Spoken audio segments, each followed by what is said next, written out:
అందరికీ నమస్కారం. కార్తీక పురాణం 30వ అధ్యాయం. కార్తీక వ్రత మహత్యం.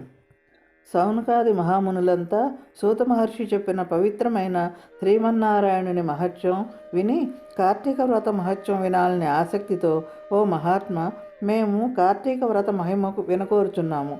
కలియుగంలో పాపపు ఆలోచనలు కలవారికి, రోగాలతో బాధపడుతున్న వారికి, సంసార సముద్రంలో మునిగిన వారికి ఉత్తమగతి ఏది?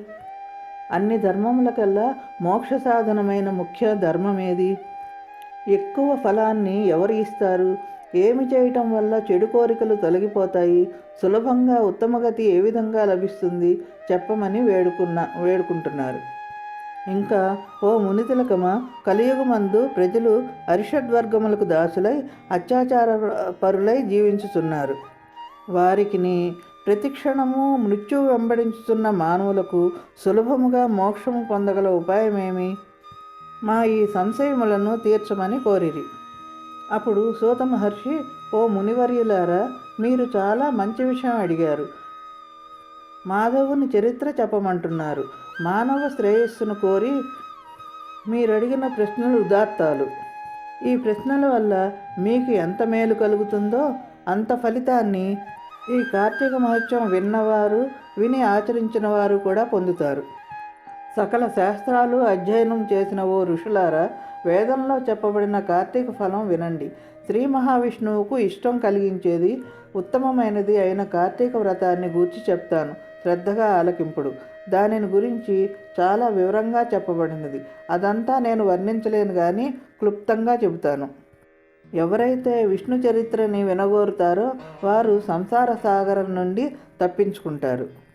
సూర్యభగవానుడు తులారాశిలో నుండగా కార్తీకంలో మాధవుని భక్తితో పూజించుట, స్నాన జప దాన పూజలు చేయుట, నేతి దీపాలు వెలిగించుట మొదలగు పుణ్యకార్యములు చేయుట వల్ల జన్మాంతంలో సంభవించిన సకల పాపాలు పటాపంచలైపోతాయి. ఎవరైతే సూర్యుడు తులారాశిలో ప్రవేశించినది మొదలు నారాయణ భక్తి పరాయణుడై మాసమంతా కార్తీక వ్రతం చేస్తారో వారు జీవన్ముక్తులవుతారు. ఈ వ్రతాన్ని ఆచరించని వారు అధములవుతారు. అంటే శక్తి ఉండి కూడా ఆచరించని వాళ్ళు.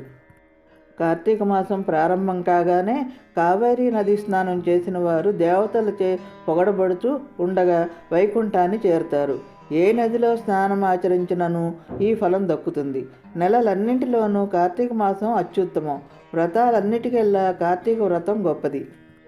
ఇంకా ఈ నెలలో దీపదానం, కంచుపాత్రదానం, విష్ణు ఆలయాన దీపమాలలు వెలిగించటం, ఫలాలు, ధనధాన్యాలు, గృహదానాలు చేయటం వల్ల విశేష ఫలితాన్ని ఇస్తాయి.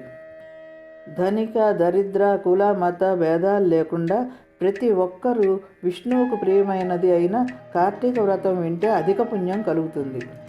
వారు చేసిన పాపాలన్నీ హరించి అధిక ఫలితం చేకూరుతుంది. ఈ మాసమంతా రాత్రులు విష్ణాలయమున కానీ శివాలయమున కానీ ఆవినేతితో దీపారాధన చేయవలను. ప్రతిదినము సాయంకాలము పురాణ పఠనము చేయవలను. ఈ విధముగా చేసిన సకల పాపముల నుండి విముక్తులై సర్వ సౌఖ్యములు అనుభవింతురు. ఈ విధంగా శక్తి ఉండి కూడా ఆచరించని వారికి, ఆచరించే వారులను చూసి ఎగతాళి చేసిన వారికి, ఎవరికన్నా ధన సహాయం చేయుటకు అడ్డుపడిన వారికి ఇహమందు అనేక కష్టముల పాల్గొటే కాక వారి జన్మాంతరమందు నరకములో పడి యమకింకరుల చేత నానా హింసల పాలు కాగలరు.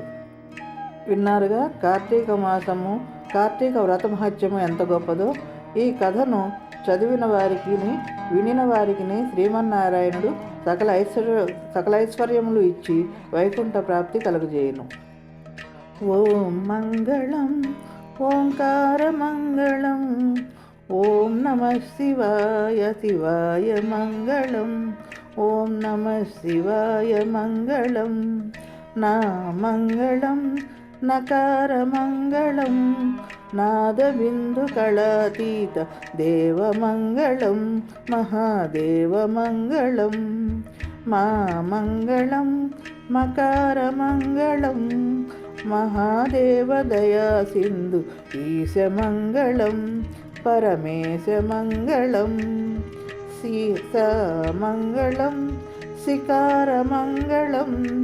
సిద్ధిబుద్ధి ముక్తిరూప ఆత్మమంగళం పరమాత్మమంగళం వామంగళం వకారమంగళం వాదభేద అద్యంత రహిత బ్రహ్మమంగళం పరబ్రహ్మమంగళం యా మంగళం యకారమంగళం యదా తత్వపరిజ్ఞాన వేద్యమంగళం వేదాంత వేద్యమంగళం. ఇట్లు స్కాంద పురాణ అంతర్గత వశిష్ఠ ప్రోక్త కార్తీక మహత్యమందలి త్రింశోధ్యాయము అంటే 30వ అధ్యాయము సమాప్తం. ఓం సర్వేషాం స్వస్తిర్భవతు. ఓం సర్వేషాం శాంతిర్భవతు. ఓం సర్వేషాం పూర్ణం భవతు. ఓం సర్వేషాం మంగళం భవతు. ఓం శాంతి శాంతి శాంతి.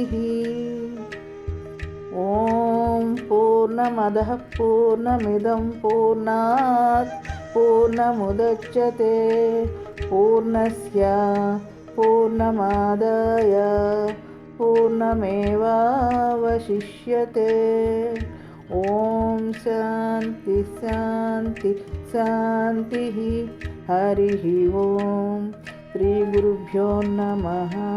హరి ఓం.